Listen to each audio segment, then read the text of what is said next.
So a few minutes ago, I guess more than a few minutes ago, but I noticed I was close to 50,000 subscribers. I posted a little happy post about that on my community page. I went to go make my kids lunch, which they're up there eating right now and playing. So if you hear kids in the background, welcome to my channel. I randomly film videos while my kids play upstairs. I came back and apparently excellent response to that community post. You guys are fantastic. We have now done it, past 50,000 subscribers. I hadn't really actually thought about doing any kind of a 50,000 subscriber video or something like that, because honestly, I never really thought about getting to 50,000 subscribers. This growth rate is absolutely crazy. If you look back a year ago today, I was under 8,000 subscribers, so this is really crazy. As a lot of you guys know, I started this channel kind of at the end of 2020 as sort of my, a lot of people had their own project they did when we got a lot of, distancing, work from home, a little more, time on the computer, that kind of thing. And I thought, you know what? I was interested in getting a new graphics card for myself. I had an RTX 2070, the 3000 series had just launched. It was exciting. And I just thought, you know what? I had bought a new camera and green screen kind of setup. Because I'm a high school teacher, so I planned on, if I'm gonna have to teach online on Zoom, I might as well have like a professional type setup and take this seriously. So, used a bunch of my own money to get a nicer setup for teaching my online classes. And since I already had a good setup and I'd always been a little bit interested in making some YouTube videos for fun, that seemed like a good time to do that. So that's really how the channel started. And I just started making videos about tech topics I was interested in. A lot of that, like I said, was I was interested in getting a new graphics card. I had my 2070, but the 3000 series was super exciting. And so, as I did my own research on all of that, I would just make videos about it, which helped me kind of organize my own thinking. And then I started getting a really good response to that. I was actually monetized. To get monetized on YouTube, a lot of people don't really know how this works. You have to meet some conditions. You have to have 1,000 subscribers, which when I started the channel, the prospect of ever having 1,000 subscribers, like literally, imagine a room full of 1,000 people. It's actually a lot of people. And imagine that many people actually liking your videos enough to click a button that says that they want to see more of it. That's, again, when I started the channel, even 1,000 people doing that was absolutely a mind-blowing idea for me. So I was shocked within the first month or month and a half or so. I actually had met that requirement. And then you also need to have 4,000 hours of watch time. And again, I had met that requirement right around the same time. And I was trying to picture that 4,000 hours of my videos being played. Those numbers, again, like when you picture that, that's actually a huge amount of time. So anyway, I kept doing it for another month or so. And then honestly, I got really bogged down. I started the channel at kind of the beginning of October 2022, so we're less than 2 years ago. I continued it through November and December, making a video almost every single day. I think I actually did make at least one video every single day for the first 90 days. And then honestly, I kind of both got extremely busy and burnt out a little bit on making videos at that pace, right at the end of December of 2020. And so throughout January, February, March, April, I think I only posted 2 or 3 videos, something like that. Views dropped off. The YouTube algorithm really doesn't like people to stop posting. Now, a lot of what happened there was at that time in my school year, school moved from just being on Zoom during the first semester to bringing some kids back into the physical classroom, but we also offered Zoom as an option. So it was absolutely insane. I had to teach basically 2 lessons at the same time, except for really actually 3, because we were also supposed to make our content work for students who couldn't do it synchronously. So they couldn't show up to the Zoom class live, but they should be able to log on to our website and find all the assignments and turn them all in and be able to do them reasonably. While the just kind of on their own. So there was making content work asynchronously for students, synchronously via Zoom, and physically present in the actual classroom simultaneously. So suddenly my workload tripled for the classes that I was teaching. And honestly, at that point, like I said, for several months, I was just too busy, too burned out to make YouTube content. I thought I might just stop. It had been a fun experiment, seeing what I thought was huge success, way more success than I'd ever had. And I thought that would just be an interesting few months to talk about in the future. But then towards the end of that school year, I started to get back into a bit of a routine. And that was around May of 2021, I think, is when that really happened. I don't know if I can zoom out over here and kind of look at my, can I change the timeline for this? Can we do, I guess we could only do, we can do a custom timeline. So can we go back to 2021, but we'll go back to like May or so, I think. So around May of 2021, I started making videos again. You guys can see I was basically flatlined here, not doing, I was getting some views on my content. But I started posting a few videos again, and then I've been posting pretty consistently since then. So it's been a little over a year now of posting consistently again, and the growth has been pretty steady. It's mind-blowing. Even as I'm filming this video, this is, you guys are seeing, still having a great response to that community post about the subs and everything like that.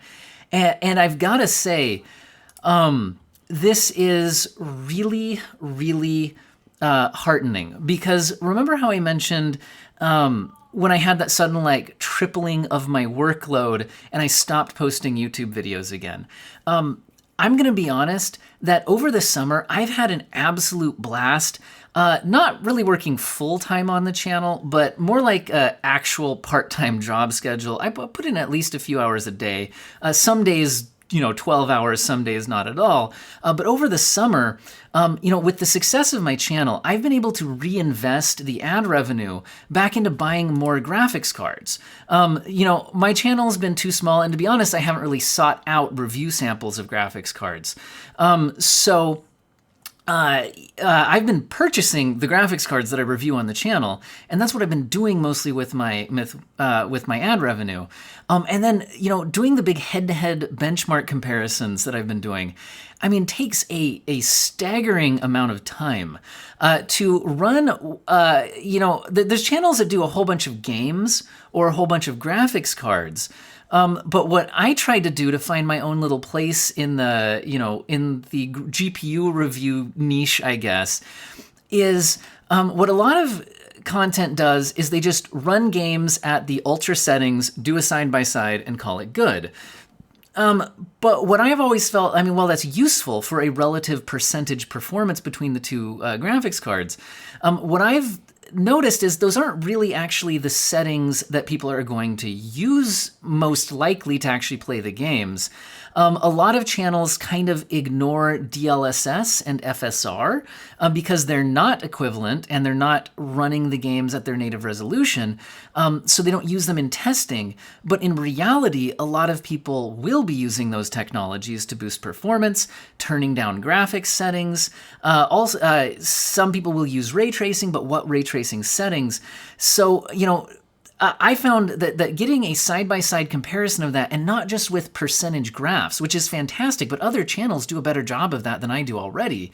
With the side-by-side videos where you can actually see the frame rate over time, averages hide a whole lot, and then you can see at the graphic settings that we're using with the upscaling technology what that actually looks like on your screen visually, along with the frame time graphs. I felt like there was some value there.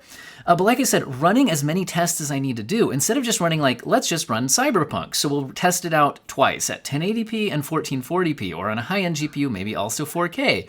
But a lot of channels just leave it all at the same settings the whole time.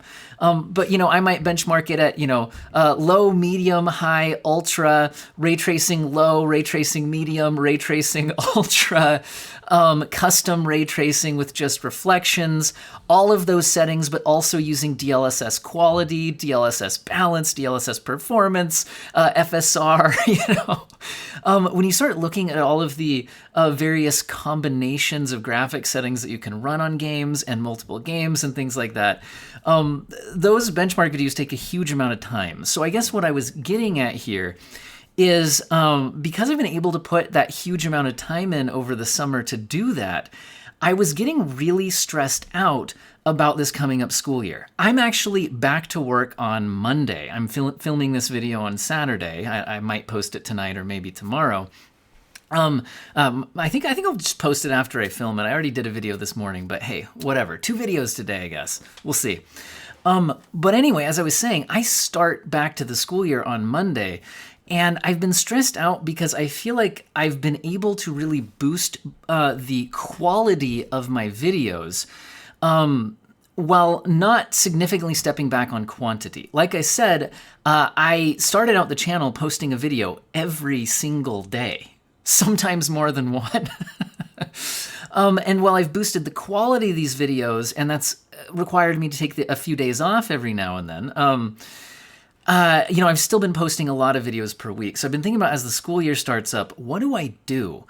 Because I still want to definitely keep the channel going, but I need to think about how many videos can I post. So first of all, seeing this great response to my channel, it shows me that there's a lot of people invested in my content. They appreciate what I'm doing, which makes it a lot more exciting to produce. Because a lot of what got me started doing this, like I said in the first place, was kind of a creative outlet, but also, I don't have a lot of people I know in person who want to hear me ramble on about the really, specific niche details of computers and graphics hardware and things like, and graphics settings. So, the cool thing about YouTube is that you can find other people who are interested in hearing what you have to say. My wife is awesome and she's a great listener, but she has absolutely zero genuine interest in these topics. So, there's a point at which, I could ramble on and you start to see a bit of a glazed over look, right? So it's really nice to see that there are 50,000 people or more actually interested in what I have to say about my hobby, which is just mind-blowing to me. But like I said, again, with the school year starting up, I was stressed about still finding the time to do this. I have 2 kids. I've got a 3-year-old girl and a 5-year-old girl. She's almost turning 6. She's starting kindergarten this year. Crazy. Anyway, but I try to work on my videos for the most part in the morning before they wake up, or in the evening after they go to bed. Although there's certain things like running my benchmark tests and things like that I can hang out while they're in the room and play with them a little bit while the test is running and things like that. So time can overlap a little bit, but I definitely want to make sure that this channel is not taking away from quality family time and all of that. So getting up at like 4:30 in the morning to film videos, things like that, is hard to do. But seeing this kind of response from you guys is really helping to put me in a better mood about the school year starting back up, I guess is what I'll say about that. So anyway, that's I'm just really excited about this. Now, I should probably also, I guess, address some common questions I get about the future of the channel, things like that. I think a lot of people, when they first stumble on my videos, think I'm a professional YouTuber, that I do this full time and this is my main job and income. And then when they find out that I'm not, I'm actually a full-time math teacher, they're kind of surprised and wondering, am I considering switching to YouTube full-time and things like that.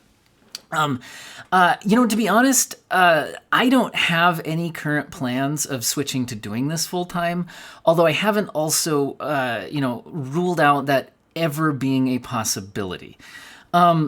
First of all, I'd just say, like, I don't need to get into the specifics of how much money I make on this or anything like that. But my expenses are really high buying all the graphics cards and everything like that. So I'm going to be honest right now, like, where my channel is now, doing this full time just really isn't an option. You know, if I was a single guy and I was willing to like live in a 1-bedroom apartment, you know, in a low cost of living area and not have people to support and things like that, you know, I could maybe try to go full time right now. But in reality, I need to think about having, you know, medical insurance, retirement savings, and a steady income. And like I said, while this YouTube growth has been amazing, it's not something that's predictable. And I'm going to be honest, I'm an extremely risk-averse person. So where I'm at right now is, you know, my normal household income is completely handled by my normal income from my full-time job and my wife's full-time job. And what I make off of the YouTube channel, I've just been reinvesting into the YouTube channel to help its growth. And that's where that's at. And that helps me keep it to where the YouTube channel is a fun hobby for me. And I really worry that if I tried to switch to doing it as my main source of income, that would actually stress me out, to be honest. Because right now, when I make YouTube videos, it's fun. When they do well, it's fun. If they don't do well, there's a bit of a, you know, disappointment of feeling there. But if I was like, I have to make a bunch of videos this week and they need to do well or my family won't eat this week, you know, that would be not a position I'd like to be in. So now that doesn't mean that if the channel hit the point where honestly it would be a silly financial decision not to focus my time on that. I'm not saying I would ever rule that out, but I get this question so much from in the comment sections as well as people I know in person when they find out I have a YouTube channel that's doing pretty well. I thought I'd address that. So like I said, there's zero current plan of going full time on this. Also, I really do love teaching, and that's another way that I view what I do on this channel is just another teaching outlet. It's like why I went into teaching in the first place. My whole life, I've always loved explaining things and talking to people about topics that I'm passionate about. I mean, I can even remember when I was in like 5th grade and I was on an airplane flight and we couldn't get a seat next to my family members. I was sitting next to some random guy on the airplane as a 5-year-old, and it was a 5-hour flight, and I talked to him the entire time about Pokemon. My favorite Pokemon. Which Pokemon's best? What kind of party should you create? What sorts of moves should they have? I'm sure the guy was thrilled. Anyway, so it's just been a thing I've loved to do my whole life, which is just to talk about things that I enjoy and I'm interested in. The YouTube channel is a fantastic outlet for that. And it's just so heartening to see this kind of success. That helps be the motivation to keep it going and not burn out again like I did, after, the first few months when I was doing this. So anyway, I'm just kind of rambling on because this video, all of my videos, is completely unscripted. I've never written a script for a video because, to be honest, I'm like I said, I'm doing this channel for fun. Some people are like, you should script your videos and blah, blah, blah. And it's like, okay. But what I enjoy doing is just talking about stuff, and I do this channel for fun, and I'm glad it's useful and interesting to people and you like it. But I'm not interested, nor do I really have the time to write out big scripts for everything and all that. So anyway, I've just been kind of rambling on for, going on almost 20 minutes now, so I should probably end the video. But I am just incredibly excited to see this level of support from all of you. Because again, I couldn't do what I'm doing, which is getting all of these GPUs to test and compare and all of that, without you guys viewing the videos to get me, like I said, the income to then do and motivation to do all of these comparisons and everything like that. So in the end, all of this goes back to you guys. Future channel goals. I've been asked, when am I going to update my profile picture to not be so creepy? Should I update that? Maybe. I would be interested in getting a channel logo. For my channel, I don't know. I don't know when I'm gonna have time to figure that out, but that is something that's on my to-do list. Maybe getting some kind of a logo or something. I have no idea if anybody would be interested in that, being on a T-shirt or something to provide way. Because people do ask me like, what are ways to support my channel? Honestly, I hate talking about stuff like that because, like, you'll probably notice I don't do the like and subscribe thing just because it feels so, like, I don't know, awkward and like ungenuine. Is that even disingenuous? I don't know the right wording there, but I tried it for like the first month, or not even month, I was doing YouTube, and I just hated doing it. Like and subscribe, blah, blah. It's just so fake, and just everybody does that. So anyway, maybe I'd have more subscribers if I did it, though. I don't know. I'm happy with where I'm at. But if people are looking for more ways to support the channel, since I hardly ever bring it up, and I actually do get comments asking about that. I mean, honestly, just watching the videos, that helps boost it in the algorithm. I do think liking and subscribing does also help boost it and commenting does help boost them in the algorithm, helps more people see it. All of that, that's good. Did I just lose a subscriber? Oh, man. Anyway, see, I start talking about like and subscribe and I lose a subscriber. People can sense it. Anyway, what was I saying? Yeah, anyway, you guys notice that sometimes I post like Amazon links to things, and I'm always trying to be very, very clear that yes, I do earn a small percentage on those purchases. And by the way, it doesn't even have to be the product that I'm linking to there. If you just click on that and then buy anything that you were going to buy anyway through Amazon, that still has my like tracking ID on it if you just clicked on it recently. So, doing Amazon purchases through there does help me generate income for the channel, and that's one of the ways that I buy more graphics cards. We got a whole new generation of graphics cards coming out that I'm going to have to find the money to purchase to keep giving you guys the head-to-head comparisons and all of that. So that's one way. I do offer channel memberships, which, you hit the join button on the YouTube things, and those memberships are available at a wide variety of price points. It's like a monthly, you're basically just giving me money every month to support me. Honestly, I don't sell those very well, and I don't have a lot of benefits there. It does help you stand out in the comment section, so I'm more likely to see your comments and reply. I do try to read as many comments as I can on my channel, but to be honest, now that I'm getting bigger, I used to read every comment and reply to as many as I could, but that's just getting to, if I spend all my time reading comments, I can't produce content for the channel in the little bit of free time I have to work on this. So it does help you stand out in the comment section. Also, I do, sometimes when I have a video ready early, I'll give early access to channel members so they can see it as soon as it's uploaded, which is sometimes a day or two before I actually post it for the rest of the viewers. I would like to expand that and do more just exclusive to channel members videos. I'm not sure what that would look like, but I would like to do that. That's another way you can support the channel. But again, I'm already super excited by the amount of support that I get, all of that. Anyway, you guys are awesome. I don't really know how to end this other than I hope all of you have an excellent day.